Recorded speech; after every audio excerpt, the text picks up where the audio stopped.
بسم اللہ الرحمن الرحیم۔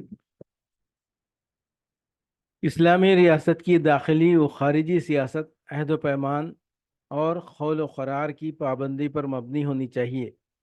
فہرست موضوعات تفہیم القرآن جلد دوم صفحہ 616 سورہ بنی اسرائیل آیت 35۔ وَأَوْفُوا الْكَيْلَ إِذَا كِلْتُمْ وَزِنُوا بِالْقِسْطَاسِ الْمُسْتَقِيمِ ذَلِكَ خَيْرٌ وَأَحْسَنُ تَأْوِيلًا۔ پیمانے سے دو تو پورا بھر کر دو، اور تولو تو ٹھیک ترازو سے تولو، یہ اچھا طریقہ ہے اور بلحاظ انجام بھی یہی بہتر ہے۔ پیمانے سے دو تو پورا بھر کر دو، اور تولو تو ٹھیک ترازو سے تولو۔ یہ ہدایت بھی صرف افراد کے باہمی معاملات تک محدود نہ رہی، بلکہ اسلامی حکومت کے قیام کے بعد یہ حکومت کے فرائض میں داخل کی گئی کہ وہ منڈیوں اور بازاروں میں اوزان اور پیمانوں کی نگرانی کرے اور تطفیف کو بزور بند کر دے۔ پھر اسی سے یہ وسیع اصول اخذ کیا گیا کہ تجارت اور معاشی لین دین میں ہر قسم کی بے ایمانیوں اور حق تلفیوں کا سدباب کرنا حکومت کے فرائض میں سے ہے۔ یہ اچھا طریقہ ہے اور بلحاظ انجام بھی یہی بہتر ہے، یعنی دنیا میں بھی اور آخرت میں بھی۔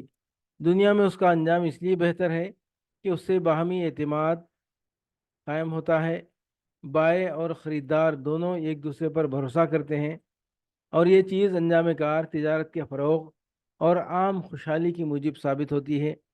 رہی آخرت تو وہاں انجام کی بھلائی کا سارا دار و مدار ہی ایمان اور خدا ترسی پر ہے۔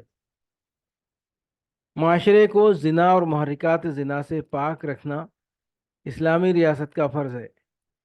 فہرست موضوعات تفہیم القرآن جلد دوم صفحہ 614 سورہ بنی اسرائیل آیت 32۔ وَلَا تَقْرَبُوا الزِّنَا إِنَّهُ كَانَ فَاحِشَةً وَسَاءَ سَبِيلًا۔ زنا کے قریب نہ پھٹکو، وہ بہت برا فعل اور بڑا ہی برا راستہ ہے۔ زنا کے قریب نہ پھٹکو، اس حکم کے مخاطب افراد بھی ہیں اور معاشرہ بحیثیت مجموعی بھی۔ افراد کے لیے اس حکم کے معنی یہ ہیں کہ وہ محض پہلے زنا ہی سے بچنے پر اکتفا نہ کریں، بلکہ زنا کے مقدمات اور اس کے ان ابتدائی محرکات سے بھی دور رہیں جو اس راستے کی طرف لے جاتے ہیں۔ رہا معاشرہ، تو اس حکم کی روح سے اس کا فرض یہ ہے کہ وہ اجتماعی زندگی میں زنا اور محرکات زنا اور اسباب زنا کا سدباب کرے، اور اس غرض کے لیے قانون سے، تعلیم و تربیت سے، اجتماعی ماحول کی اصلاح سے، معاشرتی زندگی کی مناسب تشکیل سے اور دوسری تمام مؤثر تدابیر سے کام لے۔ یہ دفعہ آخرکار اسلامی نظام زندگی کے ایک وسیع باب کی بنیاد بنی۔ اس کے منشا کے مطابق زنا اور تہمت زنا کو فوجداری جرم قرار دیا گیا، پردے کے احکام جاری کیے گئے، فواحش کی اشاعت کو سختی کے ساتھ روک دیا گیا، شراب اور موسیقی اور رقص اور تصاویر پر جو زنا کے قریب ترین رشتہ دار ہیں بندشیں لگائی گئیں، اور ایک ایسا ازدواجی قانون بنایا گیا جس سے نکاح آسان ہو گیا اور زنا کے معاشرتی اسباب کٹ گئے، معاشرتی اسباب کی جڑ کٹ گئی۔ یتامہ کے حقوق کی حفاظت اسلامی ریاست کے فرائض میں سے ہے۔ فہرست موضوعات تفہیم القرآن جلد دوم صفحہ 615 سورہ بنی اسرائیل آیت 34۔ وَلَا تَقْرَبُوا مَالَ الْيَتِيمِ إِلَّا بِالَّتِي هِيَ أَحْسَنُ حَتَّى يَبْلُغَ أَشُدَّهُ۔ مال یتیم کے پاس نہ پھٹکو مگر احسن طریقے سے، یہاں تک کہ وہ اپنے شباب کو پہنچ جائے۔ یہ بھی محض ایک اخلاقی ہدایت نہ تھی، بلکہ آگے چل کر جب اسلامی حکومت قائم ہوئی تو یتامہ کے حقوق کی حفاظت کے لیے انتظامی اور قانونی دونوں طرح کی تدابیر اختیار کی گئیں، جن کی تفصیل ہم کو حدیث اور فقہ کی کتابوں میں ملتی ہے۔ پھر اسی سے یہ وسیع اصول اخذ کیا گیا کہ اسلامی ریاست اپنے ان تمام شہریوں کے مفاد کی محافظ ہے جو اپنے مفاد کی خود حفاظت کرنے کے قابل نہ ہوں۔ نبی صلی اللہ علیہ وسلم کا ارشاد، انا ولی من لا ولی لہ، میں ہر اس شخص کا سرپرست ہوں جس کا کوئی سرپرست نہ ہو، اسی طرف اشارہ کرتا ہے، اور یہ اسلامی قانون کے ایک وسیع باب کی بنیاد ہے۔ اسلامی ریاست ان تمام لوگوں کے مفاد کی محافظ ہے جو اپنے مفاد کی حفاظت کرنے کے قابل نہ ہوں۔ فہرست موضوعات تفہیم القرآن جلد دوم صفحہ 615 سورہ بنی اسرائیل آیت 34۔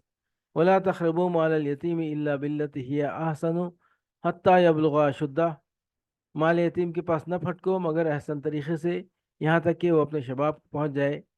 یہ بھی محض ایک اخلاقی ہدایت نہ تھی، بلکہ آگے چل کر جب اسلامی حکومت قائم ہوئی تو یتامہ کے حقوق کی حفاظت کے لیے انتظامی اور قانونی دونوں طرح کی تدابیر اختیار کی گئیں، جن کی تفصیل ہم کو حدیث اور فقہ کی کتابوں میں ملتی ہے۔ پھر اسی سے یہ وسیع اصول اخذ کیا گیا کہ اسلامی ریاست اپنے ان تمام شہریوں کے مفاد کی محافظ ہے جو اپنے مفاد کی خود حفاظت کرنے کے قابل نہ ہوں۔ نبی صلی اللہ علیہ وسلم کا ارشاد، انا ولی من لا ولی لہ، میں ہر اس شخص کا سرپرست ہوں جس کا کوئی سرپرست نہ ہو، اسی طرف اشارہ کرتا ہے، اور یہ اسلامی قانون کے ایک وسیع باب کی بنیاد ہے۔ تجارت کو بے ایمانیوں سے پاک رکھنا اسلامی ریاست کے فرائض میں سے ہے۔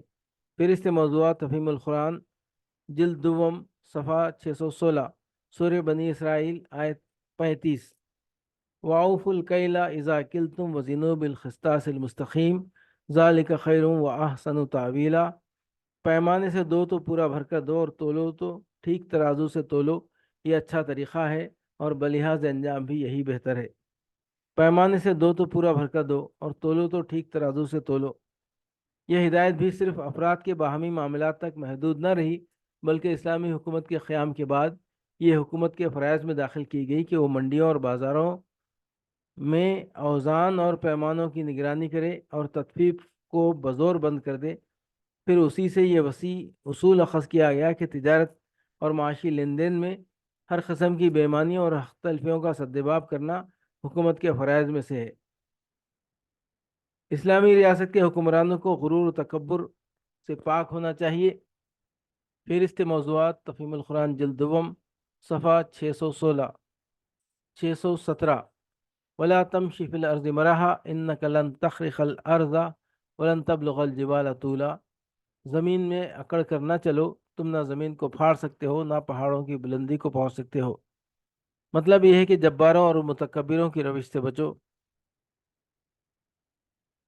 یہ ہدایت بھی انفرادی طرز عمل اور قومی رویے دونوں پر یکساں حاوی ہے، اور یہ اسی ہدایت کا فیض تھا کہ مدینہ طیبہ میں جو حکومت اس منشور پر قائم ہوئی، اس کے فرمان رواؤں، گورنروں اور سپہ سالاروں کی زندگی میں جباری اور کبریائی کا شائبہ تک نہیں پایا جاتا، حتیٰ کہ عین حالت جنگ میں بھی کبھی ان کی زبان سے فخر و غرور کی کوئی بات نہ نکلی۔ ان کی نشست و برخاست، چال ڈھال، لباس، مکان، سواری اور عام برتاؤ میں انکسار و تواضع بلکہ فقیری و درویشی کی شان پائی جاتی تھی، اور جب وہ فاتح کی حیثیت سے کسی شہر میں داخل ہوتے تھے تو اس وقت بھی اکڑ اور تبختر سے کبھی اپنا رعب بٹھانے کی کوشش نہ کرتے تھے۔